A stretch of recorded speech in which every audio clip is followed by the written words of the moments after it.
Mas la política monetaria inflacionaria llevaba a cabo el periodo posterior de 1960 provocó una devaluación ineficaz en 1962 y un llamado a la restricción salarial voluntaria. En 1963 el gobierno dispuso el congelamiento de precios y salarios, pero a pesar de ello los salarios básicos subieron un 10,5%. En 1964 los salarios quedaron sometidos a una pauta del 5%, aún así aumentaron un 11%. La reducción en los beneficios en esta situación provoca generó en recesión durante 1966.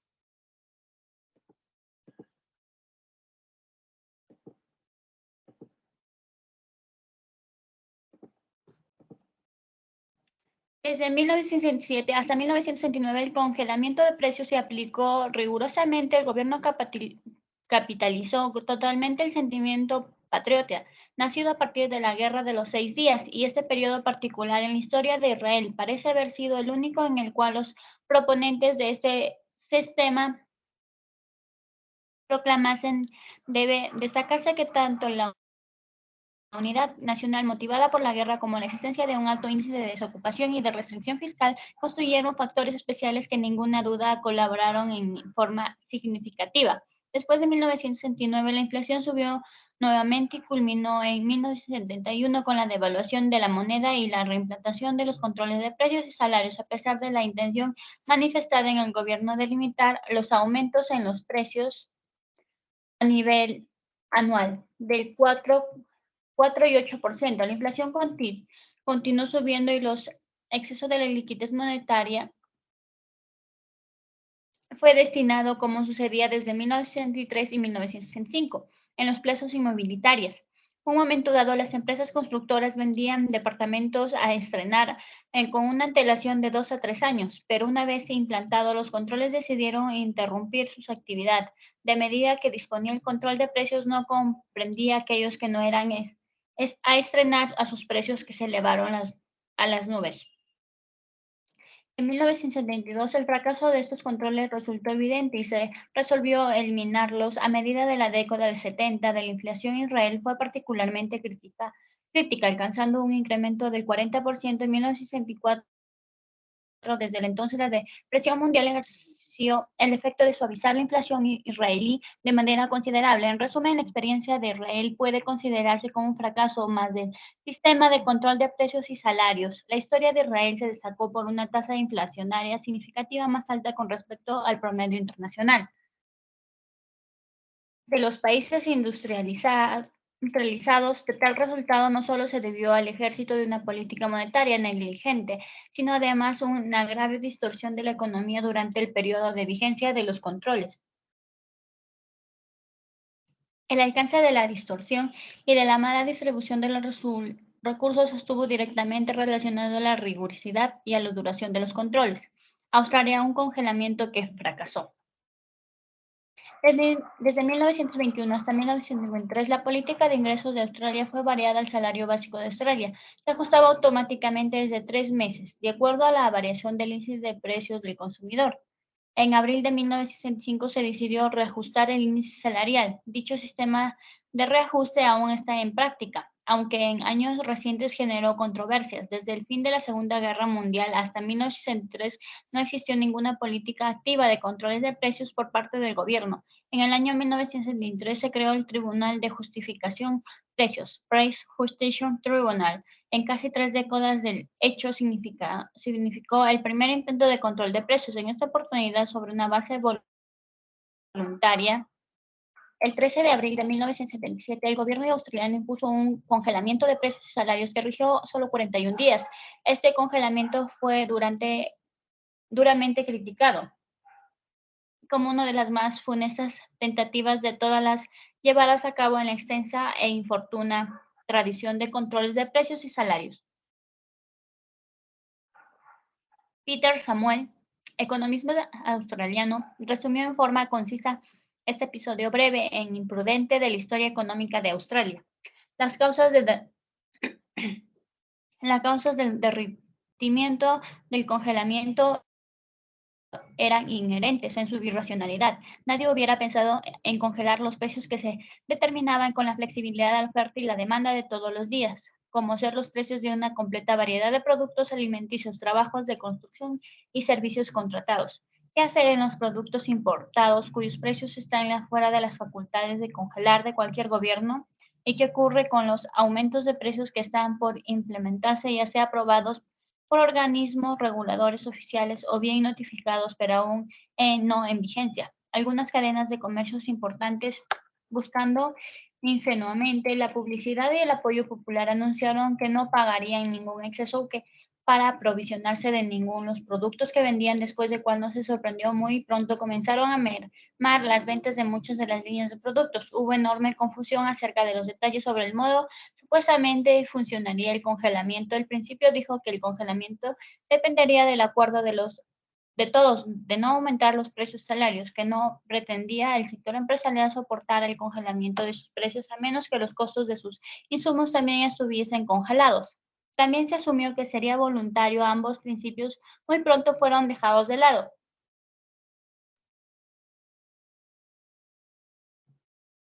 Se criticó y amenazó con represalias a una empresa que declaró no poder respetar el congelamiento de precios. Los sindicatos censuraron el programa y pronto se comprobó que todo era una artimaña caótica, muy ruido y poco pensativo acción. El 24 de mayo se reconoció su fin a solo 41 días de su inauguración. La comisión mediadora Arbitration Commission y los sindicatos dispararon los últimos torpedos del caso del barco y se hundía y pocos lamentaron su desaparición.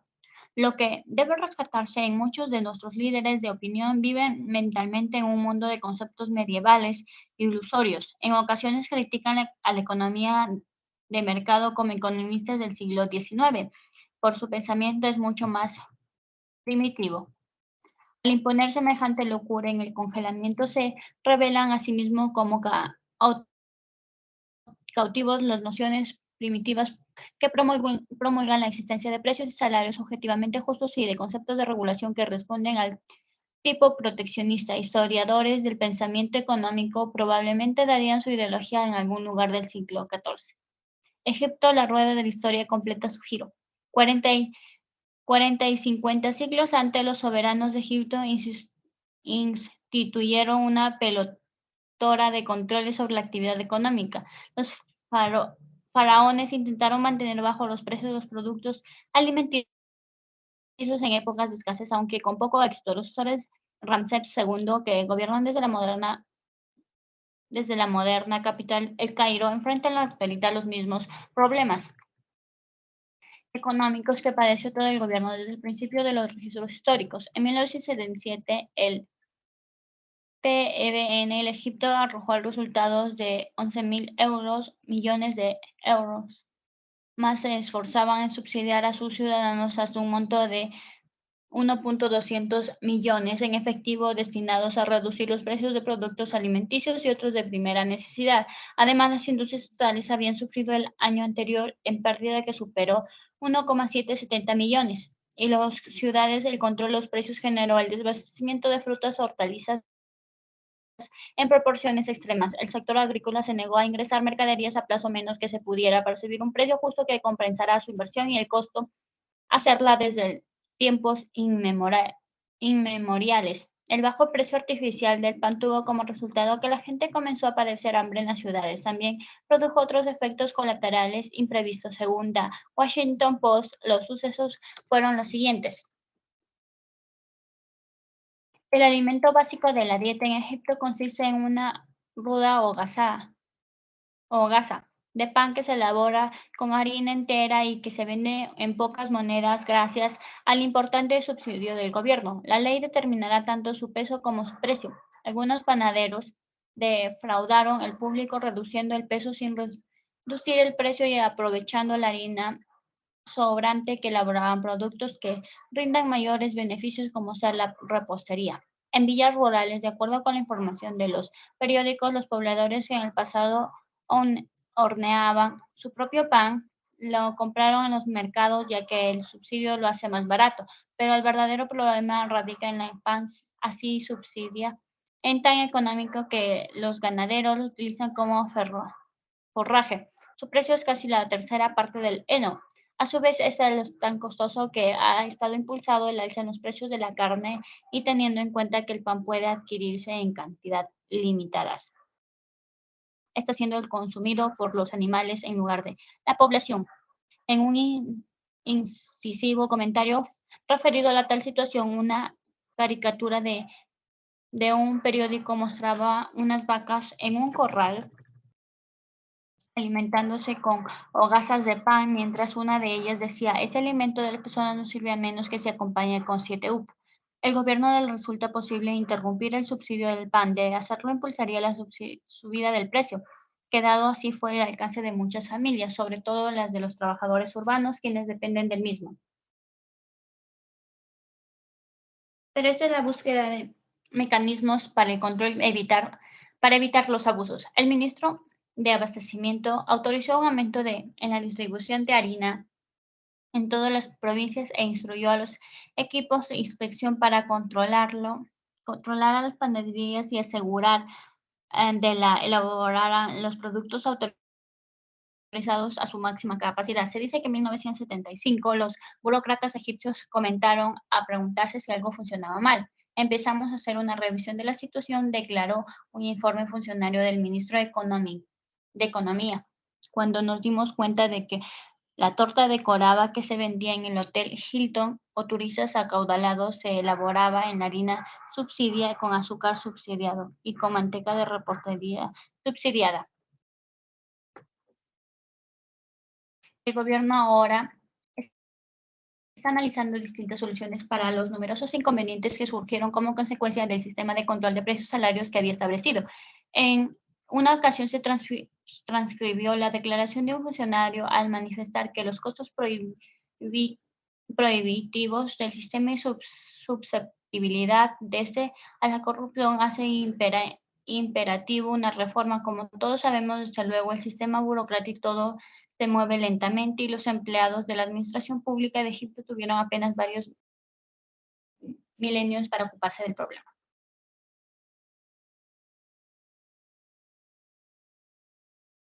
El precio de la moneda en el mundo. Cuando alguien adquiere una acción emitida por una sociedad embargada por un valor de 100 y simplemente está efectuando el cambio de producto, el dinero, por otro, la acción es igual que cambiar una moneda internacional, por ejemplo, el dólar. Por otra parte, por ejemplo, el yen o la libra esterlina. Un tipo de cambio acordado para el comprador y el vendedor entre el valor de los dólares y las acciones es el precio de la acción. La relación el valor de esa moneda se denomina habitualmente solo como tipo de cambio, aunque de todos modos no deja de ser simplemente un precio. Uno de los mecanismos clave que permiten considerar a los tipos de cambio como precios es el empeño de los gobiernos para regularlas. Oro y plata. Supongamos que solo poseemos dos monedas internacionales, el oro y la plata. En tal caso existiría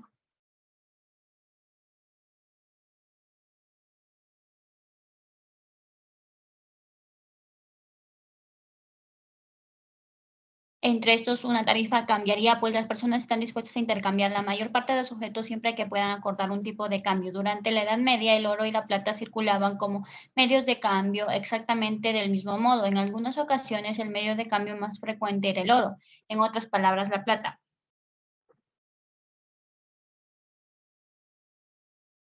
En el siglo XVI, los nuevos descubrimientos de la plata ocurridos en el Nuevo Mundo dieron ventaja en esa última, pero tales afluencias corroboraron la doctrina ya aceptada según la cual la plata tenía un precio de oro verdadero. En otras palabras, la determinación de precio de la plata con respecto al oro estaba sometida a exactamente las mismas presiones como cualquier otra tentativa de establecer los precios.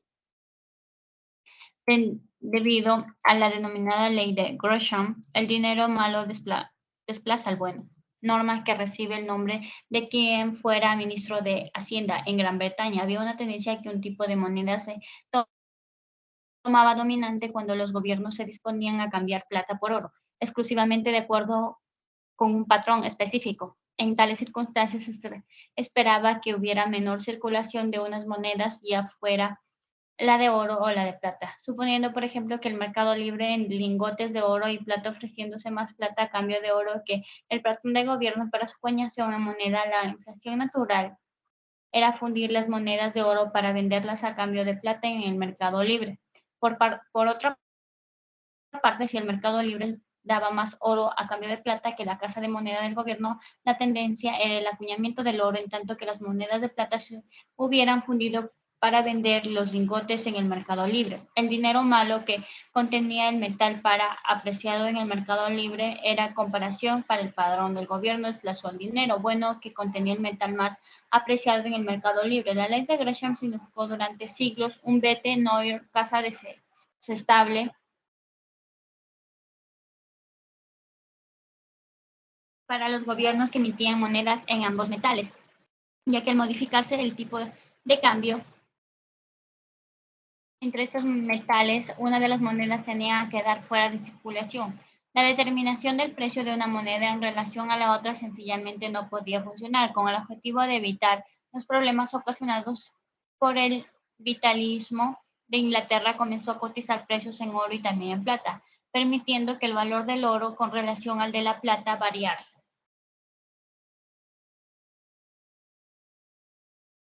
Pero el denominado estándar paralelo no era conveniente para comerciar y fue abolido en 1717 y una vez más el tipo cambiario oficial de 13.20 no coincidió en el tipo de cambio del mercado. El tipo de cambio oficial de plata por oro superó la tasa del mercado y de este modo la tendencia fue que la plata saliera de circulación. Nuevamente las condiciones del mercado se unificaron y las tendencias en los precios finalmente se revirtieron. Tal fue la situación que en el periodo de 1781 a 1800 el precio de oro trepó hasta el casar en tipo de cambio de 15,09 por la probabilidad de superar el tipo de cambio oficial. Si en efecto esto hubiera sucedido, la ley de Gresham hubiera reimpuesto la circulación de la plata reembolso del oro. A fin de evitar tal cambio, del gobierno británico tuvo que suspender la acuñación de plata, exceptuando las monedas que eran tan malas, es decir, cuando el contenido de plata era inferior a su valor nominal, que permanecían en circulación. La mayor parte del continente europeo retuvo el bimetallismo por dos acontecimientos que tuvieron lugar a mediados del siglo XIX.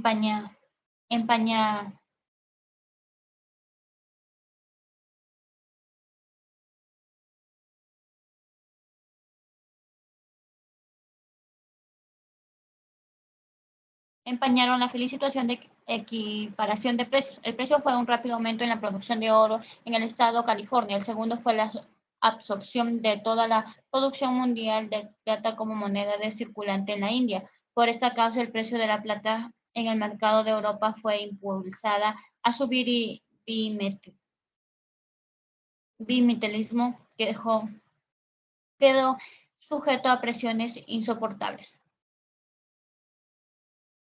Es extraño que en los mercados internacionales que operaban una moneda acuñada existiera un concepto rarizado, en virtud del cual un tipo de cambio establecido entre el oro, la plata y otros papel moneda constituye la base para lograr la estabilidad del comercio internacional y la prosperidad. Se trata de una ideología comprensible, pero eventualmente resultó frustrada como consecuencia de la gran conmoción que provocó la Primera Guerra Mundial. Los tipos de cambios comenzaron a fluctuar para establecerse en nuevos niveles y luego volverse a fluctuar. Gran Bretaña fijó su moneda de acuerdo en el precio de oro en 1925, pero la presión ejercida sobre la libra esterlina y sobre la mayoría de las monedas que estaban en circulación de los países beligerantes resultó demasiado para poder soportar. Así, el 21 de septiembre de 1931, Gran Bretaña permitió que la libra flotara sobre oro respecto al dólar, declinó un 30% hacia los finales de dicho año. Rolf y Butler se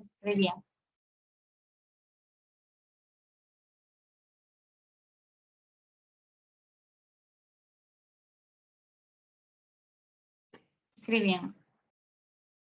Para la mayor parte del mundo, El abandono del patrón oro por parte de Inglaterra se consideró como un desastre que precedentes, pero al librarse de la carga que significaba una tasa cambiaría irreal, los resultados económicos de Inglaterra fueron favorables. Entre 1931 y 1936, la producción fabril del Reino Unido aumentó un 44,5%. Aquellos países que retomaron el patrón oro experimentaron un progreso mucho menor. En 1934, hubo una devaluación del dólar con respecto al valor del oro, del 40,9%, y los países con paridad se vieron muy esforzados para mantener la paridad de sus monedas. El precio de la barra de oro quedó sometido a continuas mayores presiones.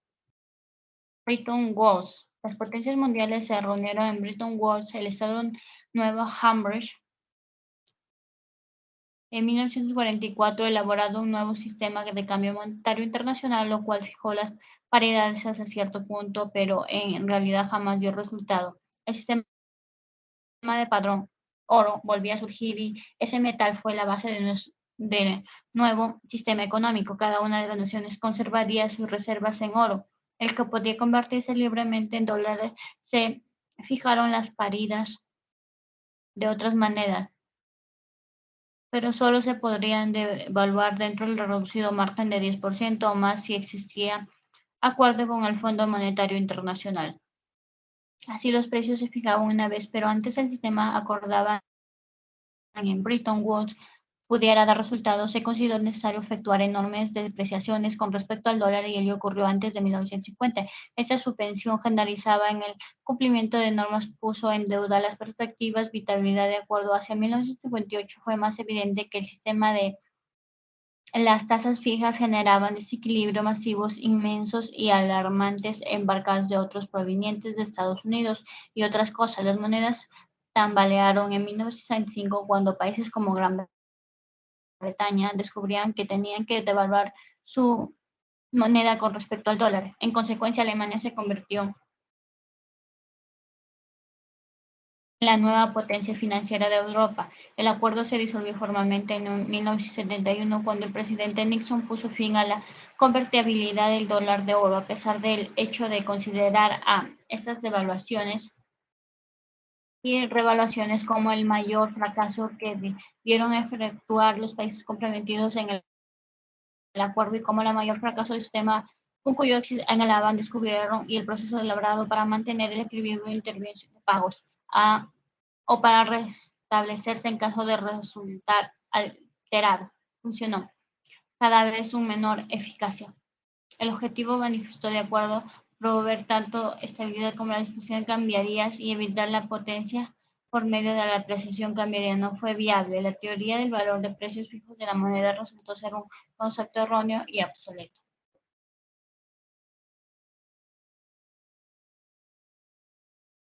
Estados Unidos, Gran Bretaña y Canadá, 1970-1978. A comienzos de los años 70 se implementaron nuevas los del Atlántico, dos programas casi paralelos destinados a evitar el alza de precios y salarios. Los encargados de elaborar cada uno de los programas deben haber tenido al menos unas cuantas dudas cuando comenzaron a transitar por una senda ya bien conocida. Milton Friedman recién había escrito una publicación de Newsweek el 11 de enero de 1961 lo siguiente: el gobierno de Jones probó uno de los precios y salarios de dichas pautas y fracasaron y fueron desechadas. Los británicos probaron con un consejo de precios y salarios, el cual fracasó y dejó de funcionar. Los canadienses intentaron poner en práctica controles voluntarios de precios y salarios. La Comisión de Precios e Ingresos de Canadá anunció que dicho programa era impracticable y el mismo se abandonaría el 1 de enero de 1961. Las fases en América desde el 15 de agosto de 1961 hasta el 30 de abril de 1974, funcionarios del gobierno de los Estados Unidos de América intentaron comenzar el alza de los precios mediante la imposición de distintos grados de control. Durante ese periodo, el índice de precios mayoristas IPM aumentó, sin embargo, en razón del 12% anual y el índice de precios de consumidor IPC aumentó en razón 7,2% anual. Por el contrario, durante los 12 meses previos al comienzo de controles, IPM había aumentado un 3,3% y el IPC a razón 4,3%. Se podría perdonar a un observador marciano con someter el rol del post-hoc ergo propter hoc y sugerir que el control de precios causó la inflación. El congelamiento inicial fue una acción sorpresiva destinada a evitar incrementos estratégicos de precios y salarios mientras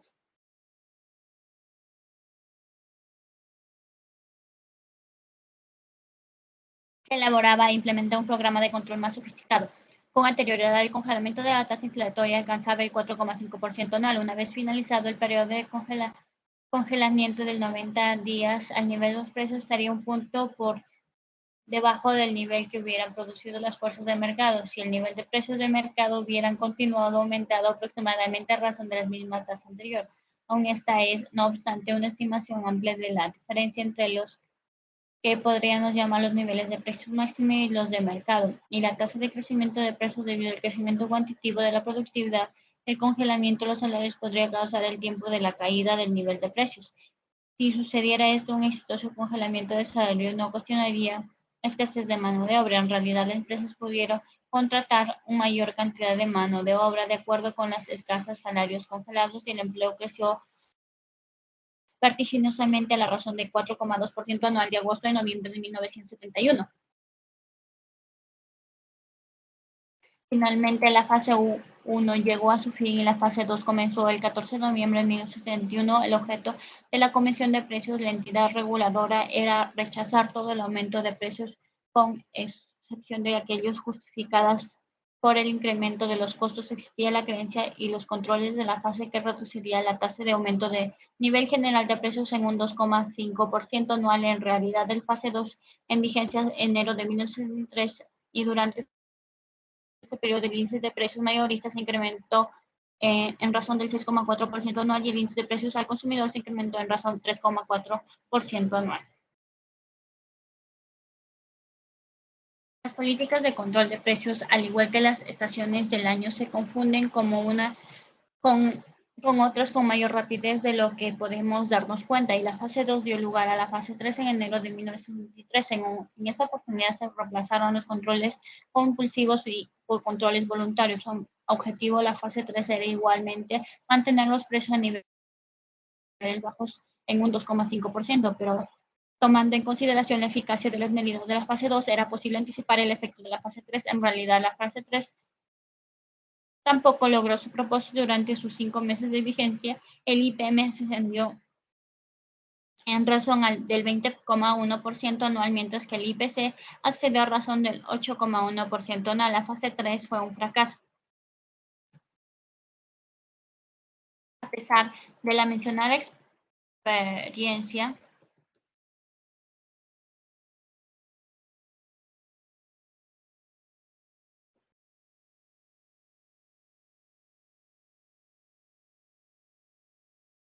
el presidente Nixon ordenó un segundo congelamiento de precios el 13 de junio de 1903. El congelamiento estaría en vigencia durante 60 días y controlaba los precios de la mayor de los productos, al igual que los salarios.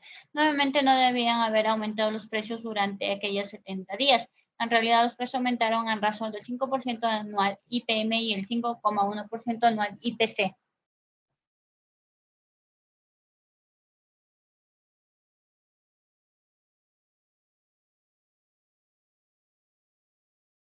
Fue un gobierno de sorpresas y los controles de fase 4 se implementaron el día 12 de agosto de 1963. Una América ingenua se encontraría nuevamente sujeto a controles obligatorios de precios. El secretario de Tesoro, George Shultz,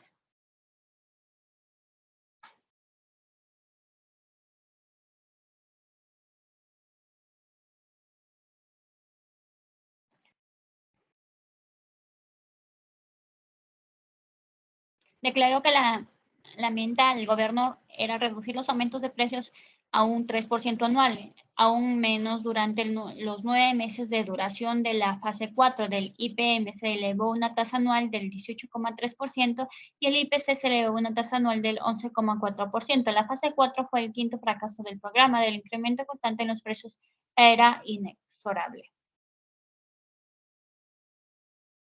Lo anteriormente expresado fue lo que los controles no lograron. Ahora vamos lo que sucedió. Cuando se ajusta la tasa de inflacionaria a causa del deterioro en la calidad de los productos del periodo de 1971-64, observamos que el nivel de precios continúa en el alza durante el periodo de vigencia de los controles a una tasa muy constante. Darby es escéptico en lo que se refiere a la eficacia global del programa de estabilización económica cuando sus resultados se consideran a largo plazo. Darby comenta lo siguiente. Desde el segundo trimestre de 1961 hasta el tercer trimestre de 1965, el índice deflacionario del Producto Bruto Nacional se incrementó en 31,9%. Concediendo el intervalo habitual de 1 año y medio para los cambios de precios con relación a los ajustes en la emisión de moneda. Esto es comparable con el incremento del 31% en la emisión de moneda desde el cuarto trimestre de 1969 hasta el primer trimestre de 1964. Actualmente, la tendencia de la tasa de crecimiento de la moneda real demandada en las últimas décadas oscilaba entre el 0, y el 0,5% anual, dependiendo del método de cálculo utilizado. Por tanto, en un periodo de 4 años y medio, el incremento del nivel de precios debería oscilar entre el 0 y 2 puntos debajo del incremento de la cantidad de dinero durante el periodo correspondiente. Por lo tanto, el hecho de que el crecimiento real de los precios excediera el de la moneda en circulación en 9 décimos del punto indicará que los efectos generales del programa de estabilización económica en los precios era nulo, y bien incrementado levemente un porcentaje que tenía de asemejarse a lo que hubiera resultado de haber sido dicho programa. Es sorprendente que un economista de la experiencia y reputación de Darby pudiera afirmar que el resultado de los controles de precios para haber sido el incremento de los mismos, igualmente que no existen pruebas de que el programa favoreciera en absoluto la producción, contrariamente a lo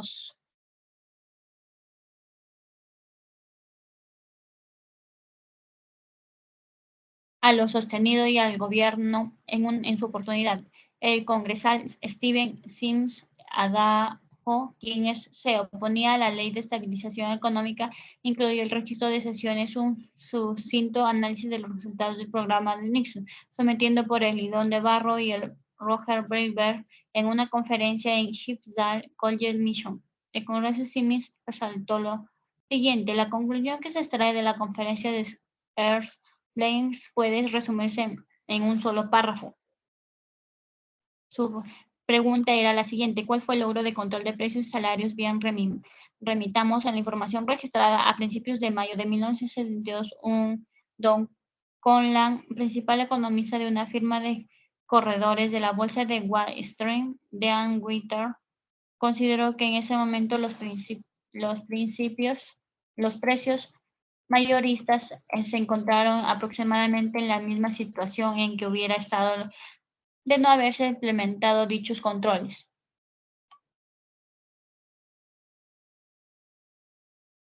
Al proyectar las tendencias evidentes previas, el 15 de agosto de 1971 consideró que los índices de precios mayoristas en marzo de 1973 estarían en un 117,5% por sobre el promedio del año de 1967. La cifra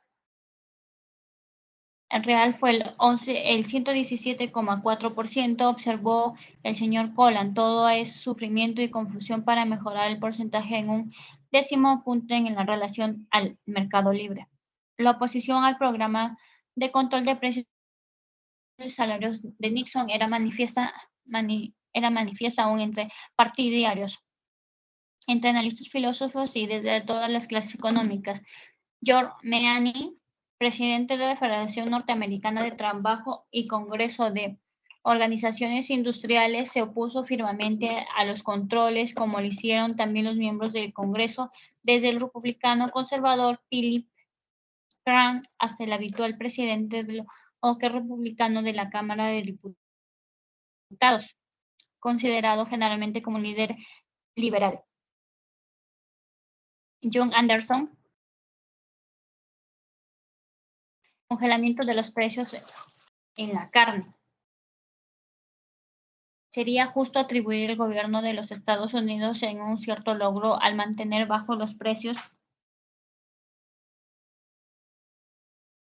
de la carne durante el periodo que estuvo en vigencia el programa de estabilización económica. Este fue un hecho importante, ya que nunca debió subestimarse el poder del ama de la casa norteamericana, especialmente cuando se enfurece, como sucedió con muchos de ellos en lo referente al costo de la carne. Como respuesta a dicha presión, el gobierno impuso precios máximos de las carnes rojas en marzo de 1963 y el extensivo en junio de 1963. La interrupción al suministro fue muy seria, al menos durante un breve periodo. Según Britain GJ, los precios máximos de la carne y la fase 2 causaron muchos más trastornos y originaron una situación de escasez mucho más grave que el del público había previsto. La desazón frente al desabastecimiento originado por el congelamiento fue de tal magnitud que la opinión se volcó de la noche a la mañana en contra de los controles, puesto que el precio de res viva continuaba aumentando durante el periodo de congelamiento. Los comercios de carnes rojas trabajaban en márgenes cada vez menores, por lo que muchas plantas pequeñas tuvieron que cesar en sus actividades. Para el mes de agosto, numerosas cadenas minorísticas fueron eliminando los intermediarios que quedaban y pasaron a comprar directamente la hacienda para satisfacer la demanda. El precio de los animales vivos se incrementó una vez más. El efecto de la normalidad en el abastecimiento fue que el suministro de carne se tornó mucho más incierto que el año anterior, fluctuando violentamente durante el periodo de vigencia de los controles. No obstante, el gobierno impuso limitaciones estrictas sobre el precio de los productos ganaderos, a pesar de las predicciones de grave escasez, lo cual era evidente en parte en la carnicería. La información frecuente y exacta en cuanto al estado de mercado hizo posible la continuación de esa política. Es bien simple, el Departamento de Agricultura recibía informes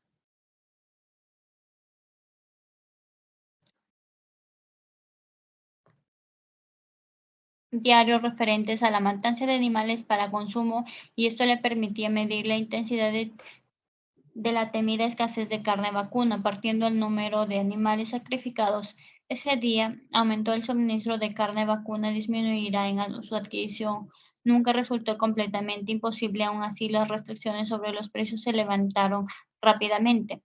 Si el gobierno provisto con informaciones diarias referentes al estado de los suministros puede mantenerse bajo los precios de los productos esenciales como la carne vacuna, entonces sus intensivas intentos de controlar incrementos en los precios de toda la economía, entre ellos productos cuya disponibilidad se incierta en un momento determinado. Debe ser mucho más difícil, no hay duda de que un número significativo de empleados en el Departamento de Agricultura estaban trabajando como dedicación exclusiva sobre los escasez de carne. Las oficinas estaban en plena actividad, los teléfonos llamando constantemente a lo largo y a lo ancho del país con el bien informarse en los suministros diarios. Fue un verdadero triunfo el plan de un gobierno moderno, pero realmente se justificó el costo. Después de los controles del gobierno Nixon, después de la cumplición del programa Nixon en 1974, el tema a discutir ha sido una combinación de rumores amenazadores respecto de la reimplantación de controles y una depreciación mundial que, según se había dicho, ha sido la peor de la gran desesperación.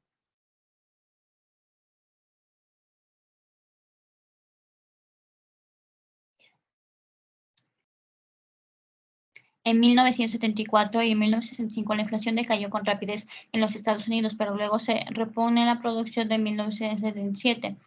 Renovó las conservaciones relacionadas con controles con el apoyo proveniente de los sectores más insólitos.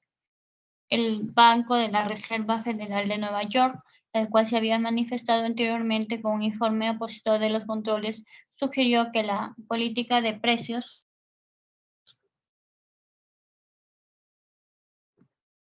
y salarios podía cumplir una función importante en las expectativas para reducir la inflación y citó reimplementación de controles en Gran Bretaña. Como prueba de ello, la Federación Norteamericana de Trabajo y el Congreso de Organizaciones también manifestó su oposición a las personas de George Meany, quien declaró: "Somos más cautelosos que los controles de precios y salarios".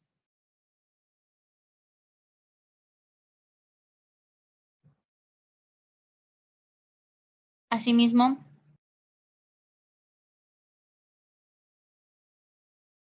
parte parecía tener en las épocas de elecciones la intención de eliminar los controles, pero los hechos posteriores demostraron que su política inflacionaria de alternativa consistía solamente en exhortaciones y recomendaciones presupuestarias totalmente opuestas a la estabilidad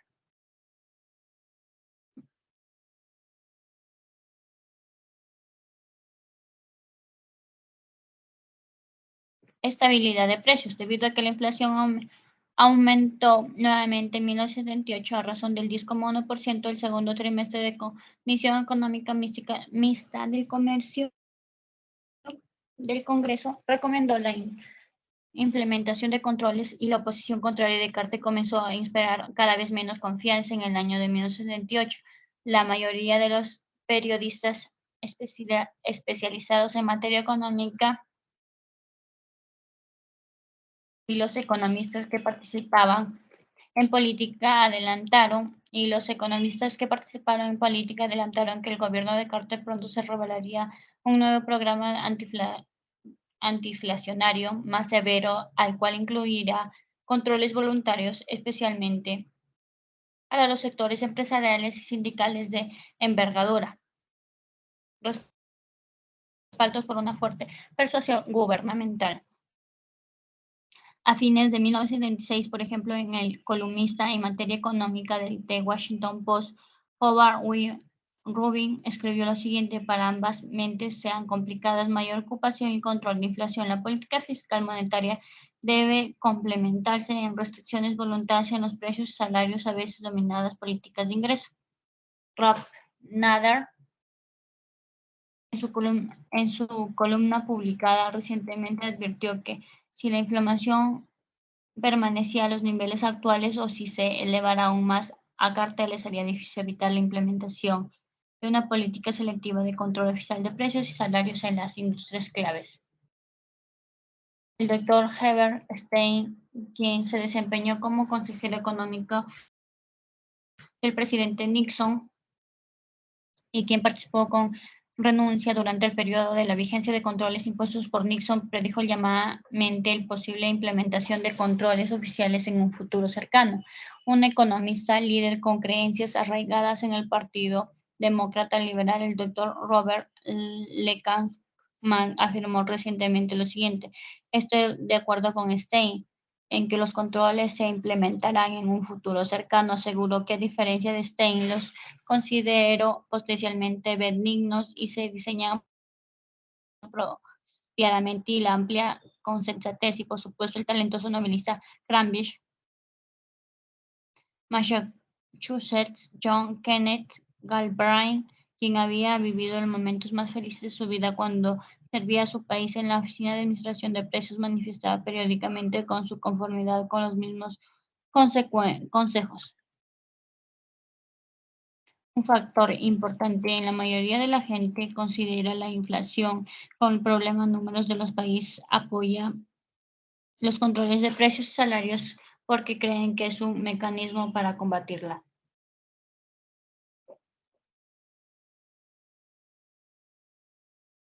De acuerdo con las encuestas del grupo Gallup, efectuada del 10 al 13 de febrero de 1978, el 44% de dichos encuestados favorecieron los controles, mientras que el 40% manifestó su posición en una encuesta efectuada del 14 al 17 de abril. El porcentaje que se expresaba a favor de controles se elevó al 50%. En otras encuestas más recientes demuestran que el porcentaje se aproxima al 60%.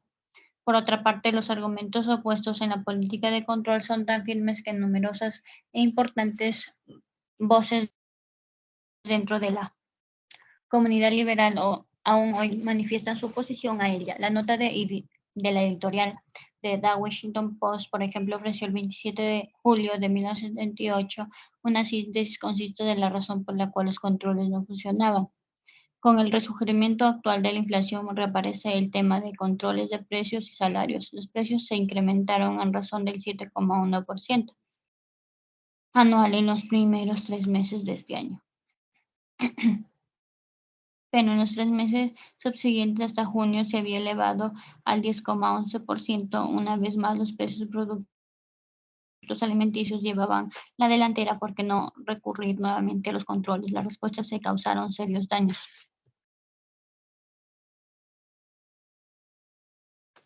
La última vez que el país puso en práctica en 1971-73 los efectos aún pueden observarse. El presidente Carter ha eliminado rotundamente los controles y está en lo cierto. Una de las razones es la posición inflexible de los sindicatos, los cuales han aprendido que es más sensible controlar los salarios y los precios, pero los controles igualmente dejaron otras enseñanzas que merecen ser recordadas en esta oportunidad.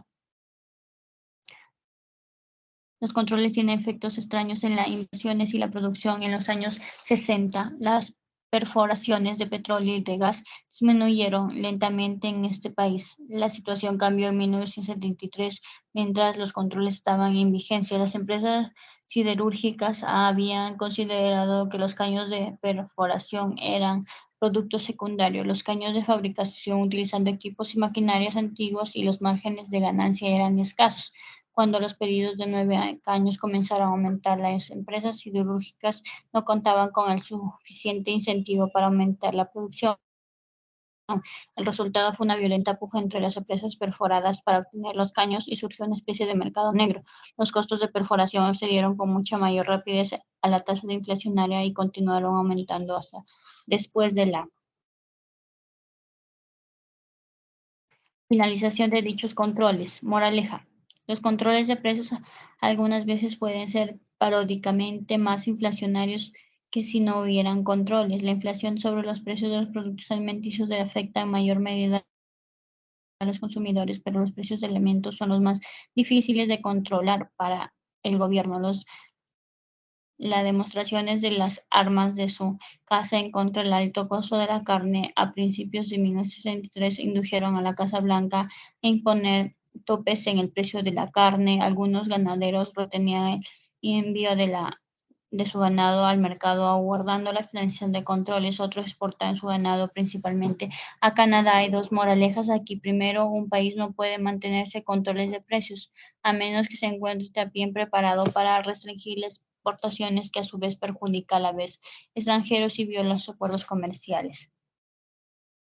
Segundo, los controles y escasez de desabastecimiento de la carne vacuna de los comercios provocó que los consumidores se volcaran el pescado y las aves de un modo de tal que también estas se volvieran escasas. A esta altura las cosas, un gran número de personas comenzaron a temer una creciente escasez general de productos alimenticios en todo el país. Para evitar el pánico general, el gobierno se vio forzado a renunciar a los controles. Los controles son tolerables solamente durante periodos breves en emergencias. El gobierno de Carter sabe que disminuir la inflación actual tomará un tiempo más largo, principalmente confiado en la exhortación en la persuasión y el crecimiento y reducción de los gastos del gobierno federal. Dichas medidas no son dramáticas y no producen resultados inmediatos, pero son mejores alternativas. Controles voluntarios en el gobierno de Carter.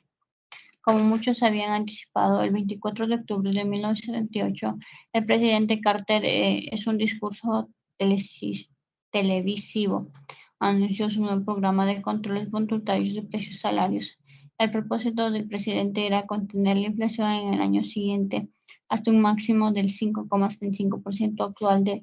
Al 27 de octubre, el Departamento de Trabajo declaró que controles a sus estadísticas, los precios de consumidor aumentaron en el mes de septiembre a razón de un 10% anual. La inflación de 2 dígitos había llegado. Las pautas establecidas por el gobierno para los aumentos salariales se fijan en un 7%. En cambio, los límites en los aumentos de los precios son mucho más complejos, lo cual es propio de la tarea del presidente. Está intentando llevar a cabo el límite absoluto de los incrementos de precios. Se estableció en un 9,5% cualquiera de las tasas genera inflación que resultara el poder de persuasión del gobierno justamente en su habilidad para influenciar a las grandes empresas mediante contratos celebrados en el gobierno serían armas para combatir en la nueva guerra contra la inflación.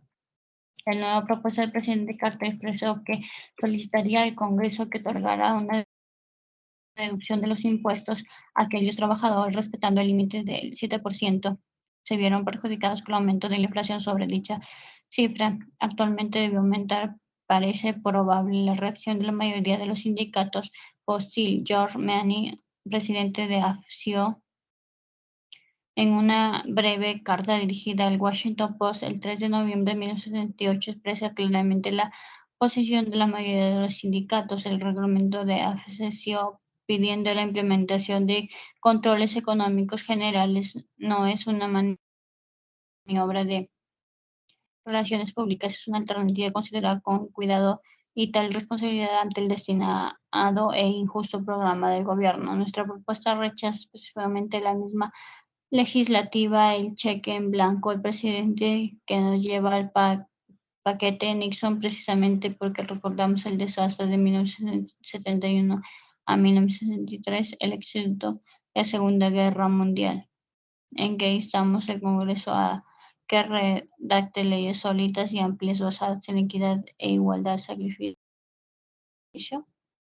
DaPost predice que dicho programa no abrirá de ninguna manera puertas a los incrementos de los precios existentes en anterioridad al control inflacionario. Esperamos que el gobierno impida cualquier incremento de los precios injusto mediante una firme medida retroactiva que evite el lucro indebido mediante un impuesto de ganancias exclusivas, dado que estamos convencidos de que la legislación es inevitable y que ciertamente el servicio de programa de gobierno hemos acentuado la necesidad de una acción parlamentaria inmediata. Esperamos que el presidente reconsidere el haber rechazado una sesión extraordinaria del Congreso para que Norteamérica pueda ponerse a trabajar para detener la inflación y no simplemente hablar de ella. Y una declaración abierta de esa intención por parte del presidente tendría el efecto exactamente opuesto aquí previsto por DaPost. No me gustan los controles ni obligaciones ni voluntariado de regresar al mercado libre lo antes posible, pero existen males peores que los controles. La recesión es peor, la inflación desenfrenada es peor, los controles discriminatorios es injustos son peores, utilizando los trabajos como chivos expiatorios sin un procedimiento debido a es peor. No vemos posibilidad alguna de que toda política que carezca de controles absolutos y justos equitativos sobre los dos segmentos de la economía sea efectiva. Las medidas tomadas el miércoles incrementos significativos en la tasa de interés a un mayor peligro de recesión aumentan dicha necesidad, dado que el presente libro a fines del 1978, la que depararía el futuro estaba suspenso poco claro. Cuando el Congreso reanude sus sucesiones tendría sin duda muchas propuestas de acción, incluyendo la implementación de controles obligatorios en 1979. Las etapas en Gran Bretaña. Durante el periodo 1972-1974, el gobierno del Reino Unido puso en práctica un programa de estabilización de precios y salarios que era casi idéntico y su mayor parte extraído textualmente del llevado a cabo en los Estados Unidos. Un año antes, el primer ministro del Partido Conservador, Edward Heath, implementó este programa después de la expansión monetaria inflacionaria de precios de su gobierno y aprendió una lección que en la actualidad hasta el mismo Heath reconoce. La política fue un fracaso rotundo, resultó ineficaz para solucionar el problema de estabilidad de precios y condujo solamente a presiones de sindicatos para obtener acuerdos, establecieron remuneraciones más elevadas y que concluyó en la caída del gobierno en 1974. En el verano de 1972 se inició una ronda de incrementos en los precios salarios derivados a una huelga declarada por los mineros de yacimientos carboníferos, quienes en el Reino Unido son todos empleados públicos. y por subsiguiente la conciliación en respuesta del gobierno impuso el congelamiento de remuneraciones en el gobierno de ese año. Los efectos de congelamiento fueron absolutamente dramáticos, y que los ingresos que incluían horas extraordinarias y bonificaciones no completadas por las disposiciones no quedaron en absoluto estacionarias. Durante la etapa 2 se produjo un alza aproximadamente al 15.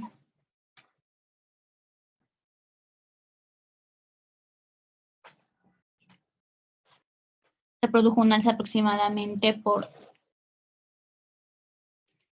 ciento tasa anual de incrementos en los ingresos salarios a pesar del objetivo fijado por el gobierno que alcanzaba el 7% durante la etapa 3 de dichos controles.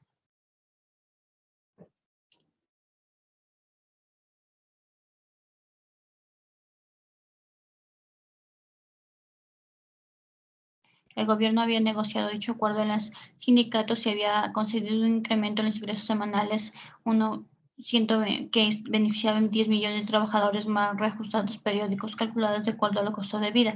Los precios duraderos durante la regulación se vieron influenciados por factores externos tales como la crisis petrolera que el gobierno intentó tomar en cuenta y que habilitó la sanción de normas referentes a los precios. Aún así, el gran aumento de la tasa inflacionaria de 1970 en adelante no puede pasarse por alto. Tan sencillamente, la tasa aumentó en rapidez del 15% durante 1973 a fines de 1900. La tasa actual alcanzaba el 26% a pesar de que el gobierno laborismo mantenía los controles de precios. Podría resultar significativo que Circulantes consideraba que los términos amplios se expandieron alrededor del 25% en 1972 y 1973. Samuel Brittan y Peter Lee comentaron así los resultados mediante las adoptadas que el gobierno dejaba. La razón principal que llevaba a los británicos no reside probablemente en un efecto cumpliendo los planes, sino que el declive total que se crea. Los grupos generados de opinión con Gran Bretaña, tales como empleados públicos, de pesar en términos de mecanismos de mercado, se sintieron mucho más comandos estratégicos determinados políticamente. En consecuencia, se puso con facilidad que el mercado había fracasado y aun cuando estaba funcionando, la situación se atribuía a las actividades inherentes de negociación de los convenios colectivos más que el excedente monetario. Ya existe, por el contrario, los fracasos reiterados que las políticas de ingresos y los sistemas de administración centralizada para el control de precios y salarios, por lo cual podría repetirse la próxima vez, no solo en Gran Bretaña ha fracasado. Las políticas de ingresos, dichas políticas no han tenido detalladamente que los capítulos anteriores ni en otros países similares que también experimentaban políticas de ingresos, a decir verdad que la posible excepción de los Países Bajos por debajo del nivel que hubieran alcanzado en ausencia de dichos controles, aunque estos breves periodos de restricción a la asociación explotación del salario los que generaba estaban con las fracciones obtenidas, aunque las políticas de ingresos a menudo apuntan a restringir los demás elementos de presión, han sido tan usadas que se aplicarán casi exclusivamente con el fin de demorar el efecto de expansión monetaria que existe sobre los precios salarios, aun cuando el efecto sobre la estructura de los precios relativos ha conducido a menudo serias distorsiones. El actual gobierno laborista del primer James, el secretario de Estado para la Protección de Precios y Consumidor Howard Hatley, miembro del Parlamento Laboristas Moderno, expresó ante un periodo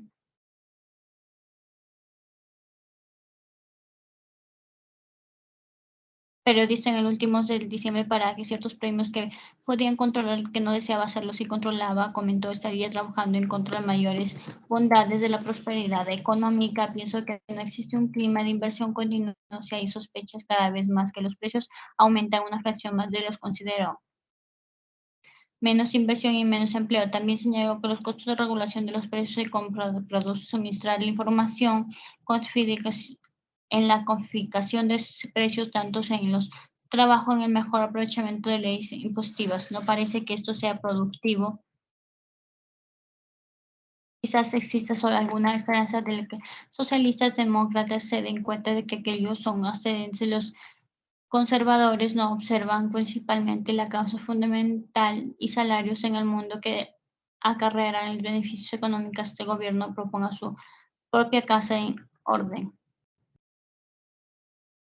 La última ronda política de ingresos británica comenzó en agosto de 1975 y consistía en una pauta con reducciones graduales de impuestos de réditos. La política se puso en práctica dentro de un marco de desempleo que ascendía rápidamente a sus niveles más altos de la posguerra. Podido atribuir esta situación a programas de gobierno. Se señalaban que el aumento masivo de desempleo y la presión mundial redujeron el poder de negociación de sindicatos, evitaron que las empresas aumentaran precios mientras que la demanda bajaba y disminuía el costo de materia prima importada. El momento de escribir esta obra se expresa un nuevo alza en la inflación. Antes de finalizar en el año 1968, a pesar del gobierno británico, se estudiaba, asimismo se estableció una política monetaria más rígida en 1974-76 y puede presumirse que es la razón por la cual produjo gran parte de la reducción de la inflación. La gran mayoría de los comentarios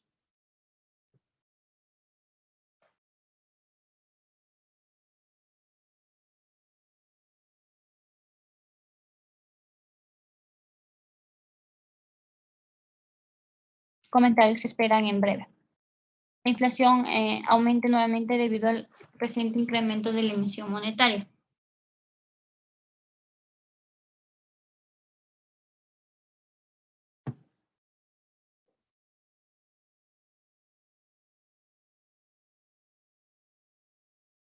En el Congreso, donde celebraba que la Confederación de Sindicatos en septiembre de 1978 rechazaba la petición del primer ministro, que apoyaba su tope del 5% de los salarios establecido en etapa 4. El señor Calhoun amenazó con usar los recursos política monetaria y fiscal para controlar la tasa de inflación de los sindicatos, enfrentando una tasa de inflacionaria 2 dígitos para el año siguiente, con una mínima cooperación por parte de los sindicatos poderosos y salarios en el futuro que seguramente dichos controles estarían presentes en Gran Bretaña por algún tiempo. Canadá en el último ejemplo, como si Norteamérica no hubiera aprendido recientemente su lección del primer ministro canadiense Pierre Trudeau pidió a su parlamento en octubre de 1975 que impusiera controles de precios y salarios. El top para el incremento de salarios que pretendían eran considerablemente elevados, el 10% a 2.400 dólares, el menor inversión final de los controles canadienses adoptada en 1976. Los incrementos salariales se limitaron al 14% y se impusieron multas en caso de incumplimiento. Se multó Ibir, Pulp and Paper por otorgar un incremento del 23% en los salarios.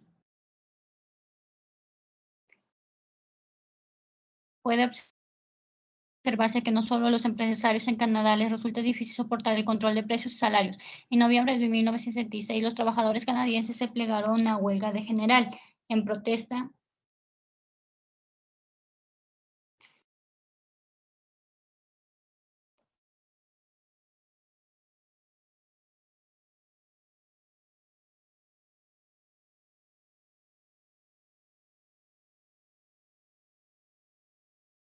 en propuesta contra el progreso del gobierno. El gigantesco Congreso del Trabajo canadiense provocó una huelga de 24 horas y manifestaciones tendencias a persuadir los gobiernos de Peter Trudeau reducir antes planes concluyeran en 1968 en numerosos países tales como Canadá, Estados Unidos y Gran Bretaña. Para citar los últimos ejemplos más destacados, los precios y salarios en estos trabajadores son supuestamente los beneficiarios de dichos controles. Un nuevo centro de investigación económica, por sus publicaciones destacadas, analizó la historia reciente y las probables consecuencias de los controles canadienses. Por tiempo después de haberse implementado, Michael Walker, un editor, observó que hay muy pocas posibilidades que los controles que entonces preocuparan, distintos de todos los anteriores obtenidos en siglos pasados.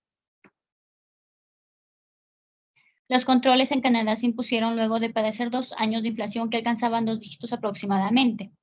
del promedio de 5 años previos a los controles. Esas restricciones se ampliaron solamente a aquellas empresas con dotaciones superiores a 500 personas y cubrían el 50% de la fuerza de trabajo canadiense. Inicialmente, los aumentos de precios se redujeron a la mitad de los niveles alcanzados con anterioridad y los controles del 10,6% y 5,6% dentro del primer año de vigencia del programa, del cual naturalmente condujo a los políticos a elogiar la eficacia de su programa antiinflacionario. En realidad, el principio economista de Toronto Dominion Buck se aproximó a la verdad cuando expresó que gran parte de la mejora obtenida en el compartir los precios de Canadá no podía atribuirse a los controles, ya que los productos alimenticios no estaban sujetos a dichos controles, a sus precios disminuyeron. Desde entonces, la tasa inflatoria se elevaba al 8% de 1977 y aún más en 1978.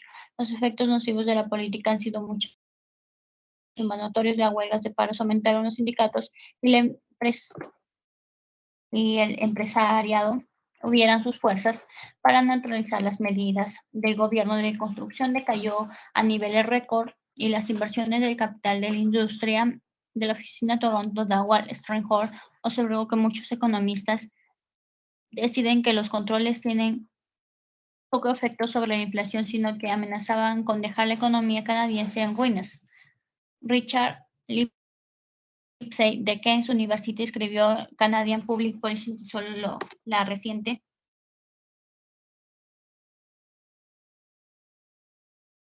experiencia canadiense como sigue.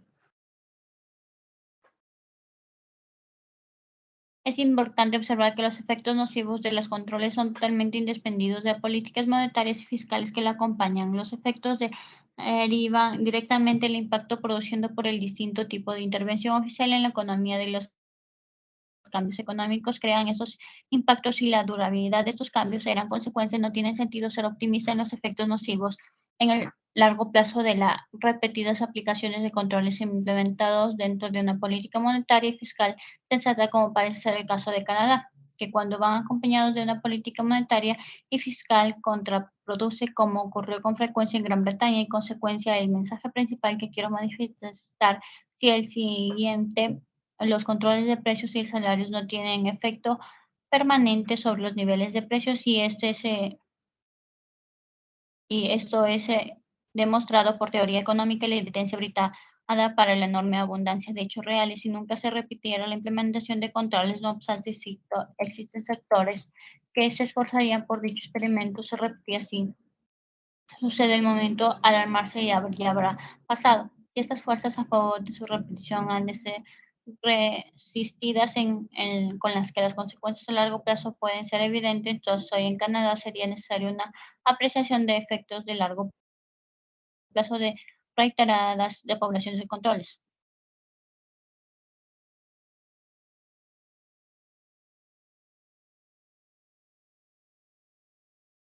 políticas de controles. Aurelio expresó que ahora en el momento de ponerse de pie y de existir se tomaba en cuenta ahora en el momento de decidir en voz alta y claramente que los controles de precios y salarios son ineficaces, su objetivo principal y sumamente nocivos en todos sus otros efectos.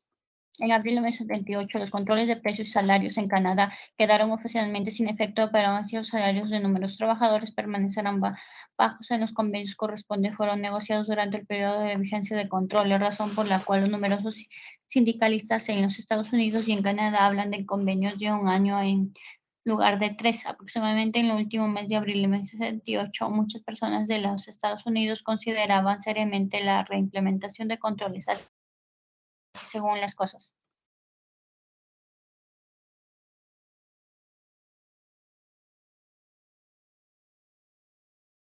Las causas de la inflación.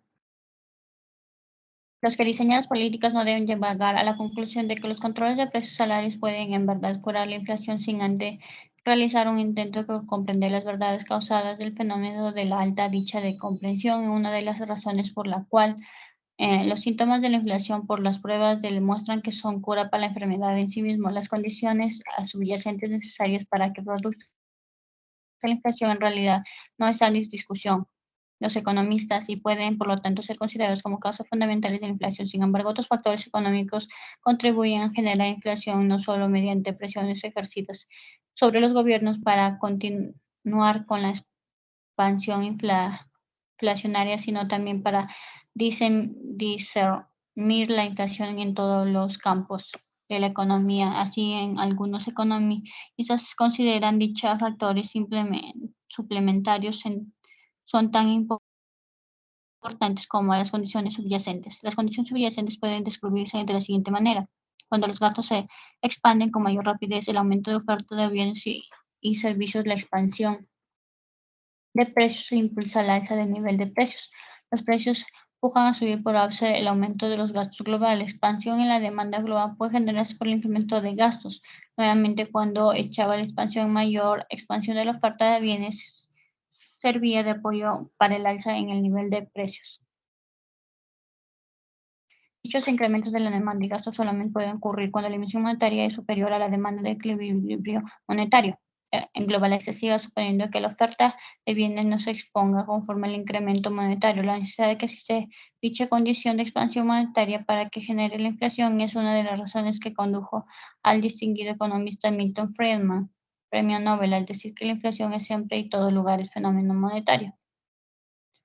El mismo Friedman cita una impresionante correlación existente en el excedente de la emisión monetaria sobre la producción y la inflación. He señalado el mismo punto en cuestión en numerosos libros y artículos para una comprobación empírica de dicha teoría excedería el alcance de esta obra. Los precios inflacionarios, si bien la expansión monetaria y la condición fundamental que posibilita el sufrimiento de la inflación, como ya he dicho, no es este el único factor, constituye una presión pendiente originalmente. La emisión monetaria excesiva contribuye generalmente a la inflación y su rápida expansión de la economía, haciendo de la inflación un tema de difícil manejo político. Otros factores económicos pueden sintetizarse así: la falta de reajuste de los precios a los precios de reacción, de acuerdo a William Kagan, quien ha estudiado a profundidad las variaciones de la posguerra, nos radicó que el incremento más rápido de los precios de los periodos de expansión clínica, numerosas expansiones previas soportaron tasas, como ejemplo antedicho, implicando una industria aplicada. Cita el conocimiento caso de la industria cirúrgica, en la cual en 1965, 1960 el índice de precios mayoristas del hierro y el acero aumentó el 21%, mientras que el índice de los precios mayoristas aumentó el 8%. Durante el mínimo periodo de la producción acera disminuyó un 22% y la capacidad de utilización se redujo a un 80% con posterioridad, y a 1965 aún menos durante los subsiguientes huelgas y periodos recesivos. Aun cuando el ejemplo de la industria siderúrgica haya sido notoriamente categórico, sin embargo, la coexistencia de las altas tasas de inflación con altas tasas de desempleo y recesión crearon un público cada vez más consciente de fenómenos de la inflación con estacionamiento está floating y la inflación de presión slow painting. Las causas de la falta de reajuste. En efecto, la recaudación de los precios en periodos de recesión tiene numerosas causas. La primera sería la inflexibilidad en la producción de los salarios. La recesión rara vez produce rápidamente, pero es un proceso lento que sucede durante lapsos de meses aún de años. A menudo la recesión surge acompañada por afirmaciones del gobierno que aseguran que dicha recesión es solo transitoria o que simplemente no existe. De este modo se induce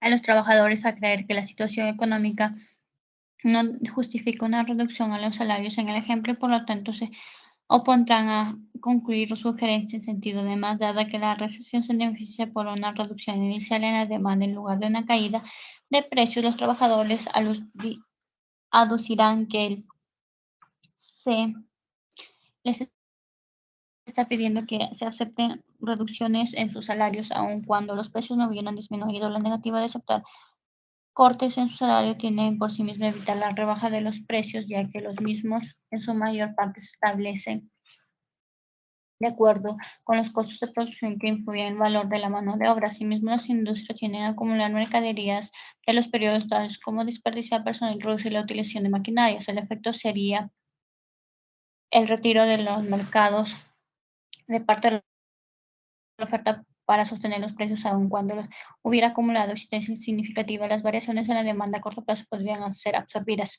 y así las fluctuaciones en los precios serían menores. Como se manifestó anteriormente, las modificaciones de los precios en costo de la empresa, la confección de nuevas listas de precios nuevos y nuevas etiquetas y los gastos administrativos, esto asume, son parte de dichos costos. Otro de los costos de los que de las empresas importantes desean evitar derivar la iniciación de guerras. Por lo tanto, la mayoría de las industrias revelan una amplitud menor de las variaciones clínicas de los precios. Otra de las hipótesis que sostiene la empresa es que la recesión será superada pronto. Su posición fomentada probablemente por óptimos funcionarios del gobierno. Ellos también lo harán desistir de disminuir los precios, ya que creen que dicho periodo será breve. Si bien los precios pueden reajustarse en el largo plazo para adecuarse a las variaciones a la demanda, no existe ninguna garantía de las variaciones de los precios tengan efecto a corto plazo. Tomará un largo periodo de reajustar las tasas salariales en el proceso de desaceleración de la inflación, igualmente que los precios de los servicios, los cuales se encuentran íntimamente relacionados con las tasas salariales. Por lo tanto, difícilmente los precios puedan disminuir debido a la importancia de estos costos. Eliminación de un precio de venta. Las empresas pueden ajustar sus costos.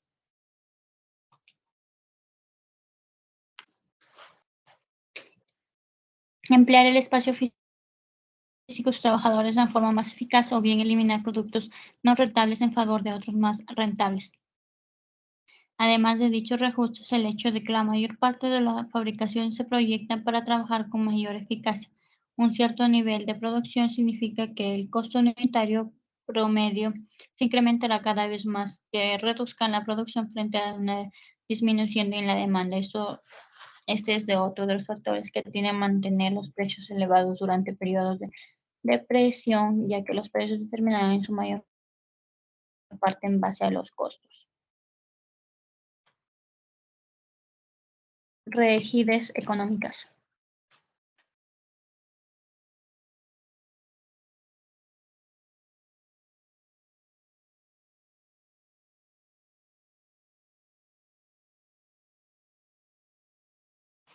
La inflación se perpetúa y existiendo debido a la renuncia de los gobiernos a modificar las estructuras económicas existentes, que son las más importantes descubiertos de oro que tuvieron lugar en 1949, aumentaron la oferta monetaria de aquellos países bajo el oro de manera que los precios simplemente si estos países hubieran renunciado a la convertibilidad de sus monedas por oro mismo de haber permitido ser circulante flotara libremente, podría haber evitado efecto inflacionario. Los tipos de cambios, justamente con la invasión de las reservas en especie, la realidad favorecen la generación de inflación.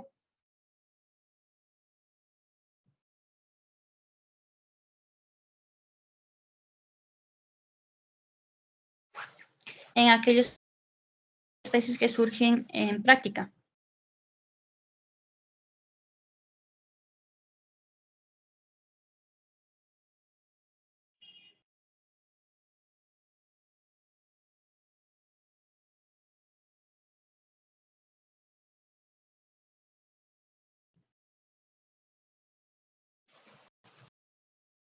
Otro ejemplo en el que proporcionan las políticas habituales de posguerra que consisten en manipuleo de las tasas de interés es especial. Los intentos de los gobiernos en ambos lados del Atlántico de conservar baja la tasa de interés.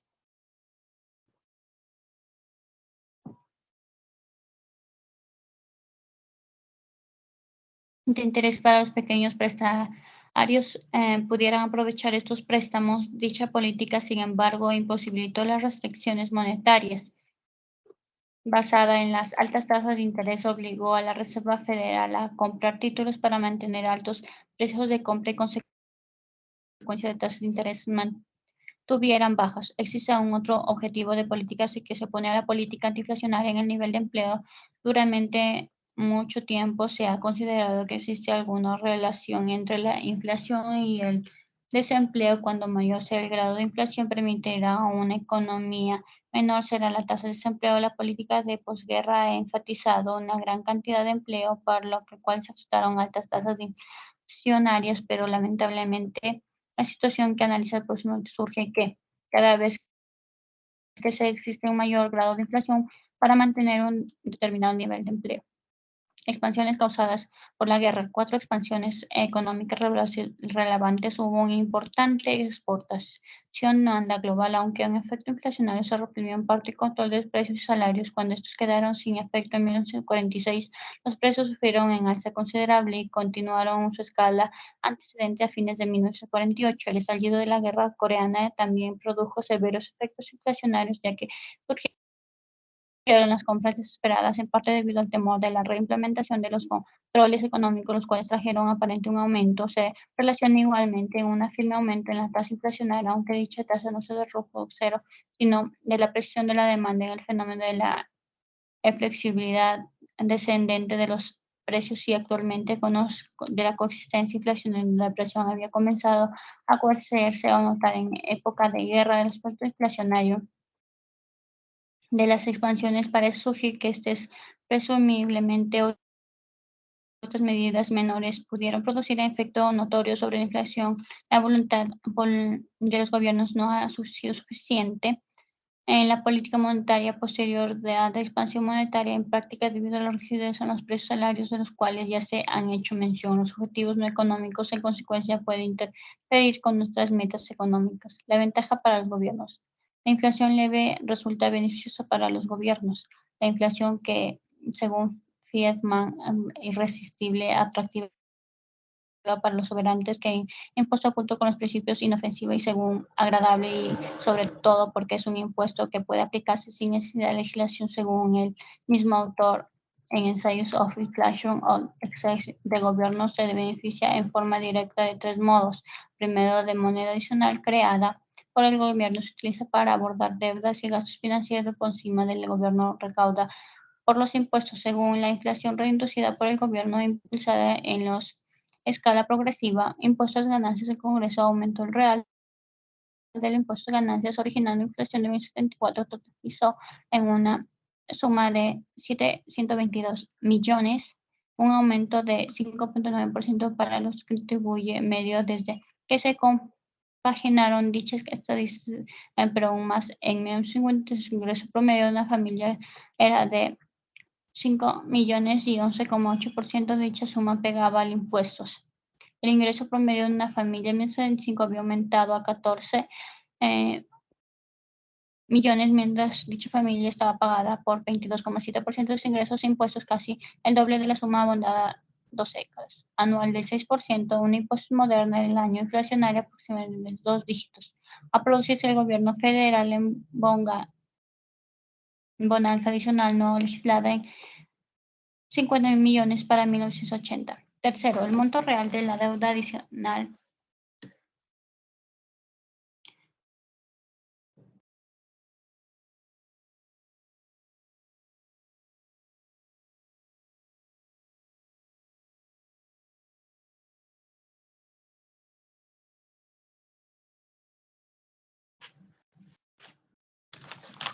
Tercero, el monto real de la deuda nacional se reduce, ya que el ingreso de los préstamos se había efectuado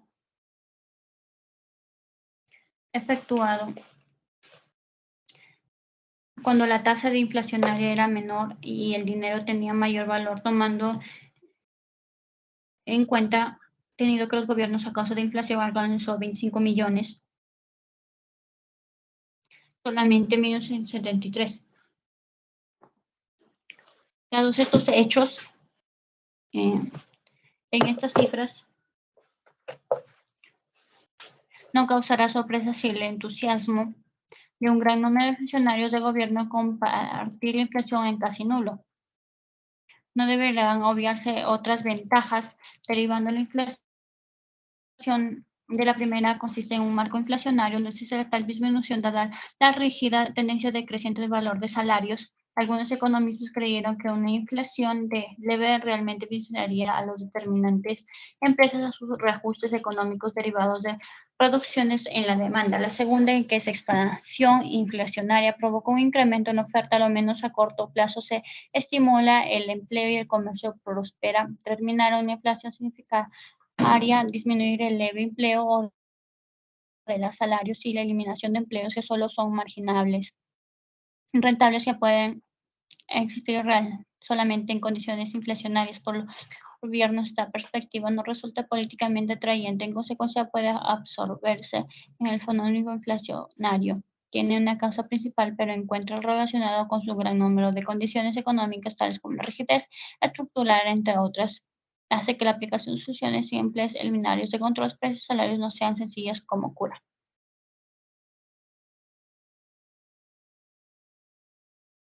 Cómo manejar la inflación. Antes de llegar a las conclusiones sobre las curas para la inflación, es importante comprender la causa de la falta de tal comprensión. Explica la razón por los controles de precios y salarios han tenido una trayectoria penosa e ineficaz sobre el nivel de producción. El mecanismo sobre el cual dicha expansión genera inflación es simple.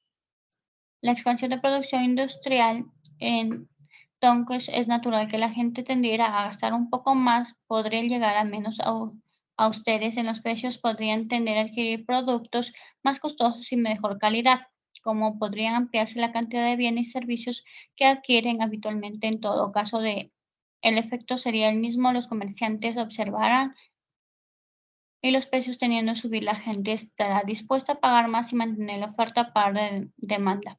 Los comercios, los cuales venden sus mercaderías en remate, encontrarían los mismos efectos. Los precios ofertados simplemente se incrementarán. La expansión de la oferta de dinero sin la correspondiente expansión, los bienes disponibles originarán en consecuencia un alza general de los precios de la economía. ¿Por qué los gobiernos generan la inflación? La inflación puede generarse de diversos modos. Quizás la forma más obvia en la que tiene lugar cuando los gobiernos, y es sabido que los gobiernos poseen numerosos recursos para poner dinero nuevo en circulación. Uno de ellos sería pagarés de los clientes comerciales e incluso títulos y acciones en corto plazo a las tasas de interés altas. El gobierno debe imprimir nuevos billetes, acuñar nuevas monedas e intentar nuevos créditos. Existen, por supuesto, numerosas presiones sobre el gobierno que tienen propósito para inflacionar la existencia de la moneda. Podría ser el gobierno creyera que el desarrollo de una política económica afinada, modernamente posible, el gobierno tenga la intención de estimular la economía, la cual establecía que la oferta produce la propia demanda. Esta es su reserva exacta. Es posible que las empresas consideren que sus márgenes son escasos debido a la expresión ejercitada en las condiciones de trabajo que el gobierno adquiere. Puede haber un número infinito de razones. Finalmente, sin embargo, el gobierno, hay otros motivos egoístas que pueden favorecer al gobierno. Una situación inflacionaria trae aparejada más negociaciones salariales, aumentos en los salarios promedio. En consecuencia, los ingresos pasan a su categoría impositiva más elevada. Si el gobierno tiene mayor recaudación y los contribuyentes no disponen de ningún medio para evitar el deterioro de su salario. Asimismo, es sencillo poner en fin la inflación implementando la política monetaria estricta, ya que la situación monetaria ajustada implica indudablemente que algunas empresas no podrán continuar existiendo en el mercado y deberán cerrar sus puertas.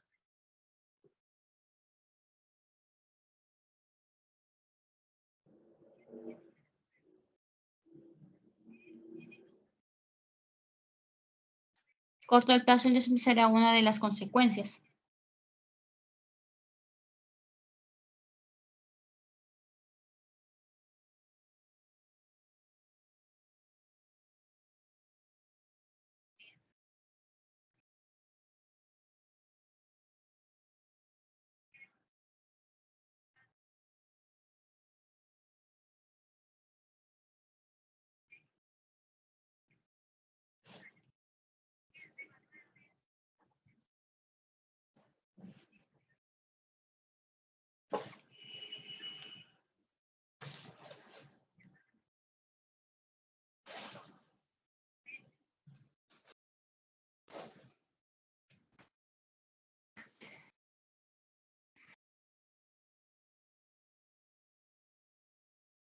Los problemas de la inflación, de hecho, la inflación produce un mayor desempleo cuando más tiempo se prolonga. En la medida en la que crece la tasa de inflación, mayor será el número de empresas agobiadas por una institución monetaria ajustada y mayor el número de trabajadores que quedan sin empleo, pero la inflación asimismo origina una clase de desempleo. El desempleo de recursos, esto se debe que es una situación de inflación. Es muy difícil predecir el futuro a qué precio estarán las acciones de aquí a un año o se volcarán a variedades productos más económicos.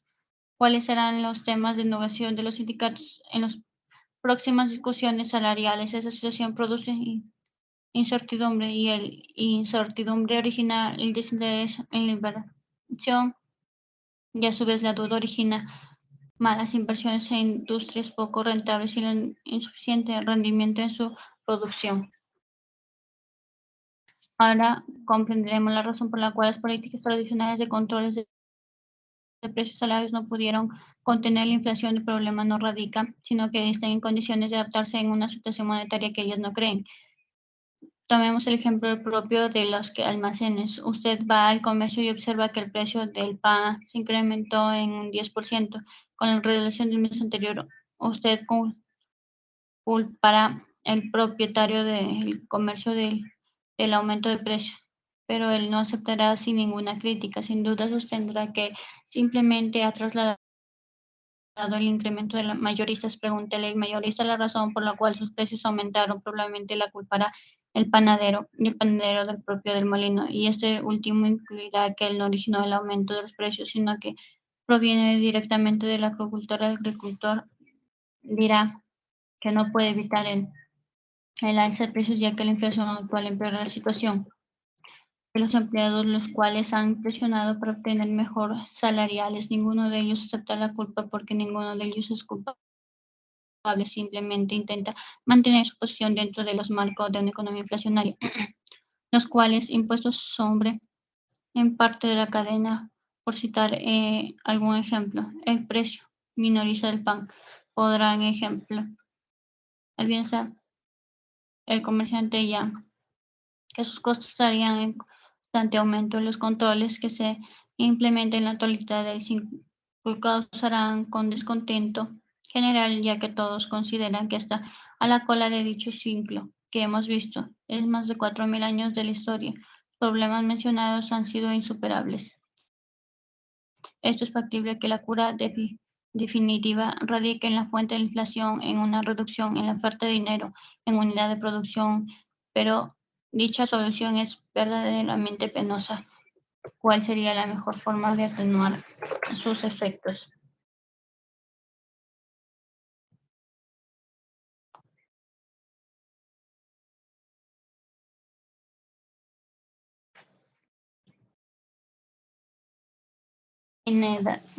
Y de exacción. Tal vez la prioridad número sea una disminución, aunque global el gasto público, el gasto del gobierno y su administración deberán equiparse con los impuestos si desea restablecer el equilibrio monetario en la economía inflacionaria. Es un grado mucho menor. Los controles de salarios podrían cumplir una función breve y de importancia cosmética en la reducción de las expectativas relativas de los incrementos de precios, reduciendo la propensión marginal de los individuos a consumir, preparando al país para reducciones en la prestación de servicios por parte del gobierno. La redacción aplica una propuesta que merece ser considerada necesariamente en ese proceso. La totalidad de contratos se reajustan teniendo en cuenta la tasa inflacionaria de tal manera que todos comprendan dónde están situados realmente y para que nada tiene de ofrecer más que la tasa de más que obligar al gobierno y generar la inflación, por ejemplo, en la negociación de salarios y una economía inflacionaria. Los sindicatos negocian no solamente respecto del dinero perdido a causa de inflación, sino que también por la suma que consideran que perderán en el siguiente periodo del, del vigente. Los antedicho puede solamente agobiar a las empresas aún más y así obligar al gobierno a prestar ayuda mediante la implementación de otros alumnos de implementación. Milton Friedman opina con respecto a esta propuesta que una de las primeras, unas que habría consiste en mitigar algunas de las penurias y distorsiones que actualmente derivan de la inflación. Los empleadores no quedarán atrapados con aumentos de salarios excesivamente elevados. Los prestatarios no quedarán atrapados con pagos de intereses excesivamente elevados, ya que se moderarán las tasas aplicadas sobre préstamos pendientes cuando la inflación ceda. Los empresarios podrán solicitar fondos a celebrar contratos para la construcción de sabiendos de la tasa y los precios estúpidos contratos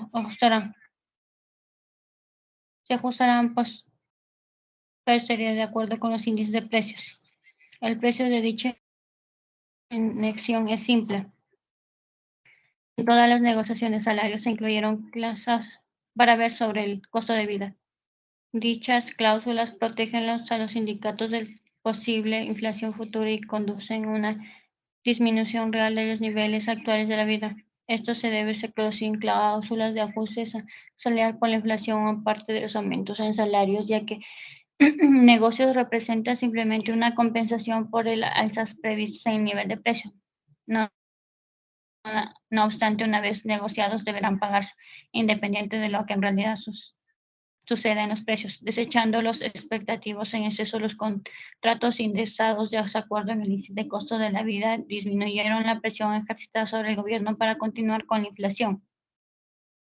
Existe un argumento a favor de que el gobierno garantice que los títulos públicos, especialmente aquellos emitidos para pequeños ahorristas, que son los más perjudicados con la inflación, contengan una cláusula de ajuste por inflación. Así fuera, la inversión gozaría de mayor seguridad e incrementaría la capacidad de productividad de la empresa. Una mayor producción ayudaría a observar la inflación. Dicho enfoque contribuirá a minorar el sufrimiento, hacerse frente a la inflación, aunque un cierto grado de recomportamiento dolor siempre un luego de un periodo en el cual de la inversión fue en bien ineficaz. Pero una cosa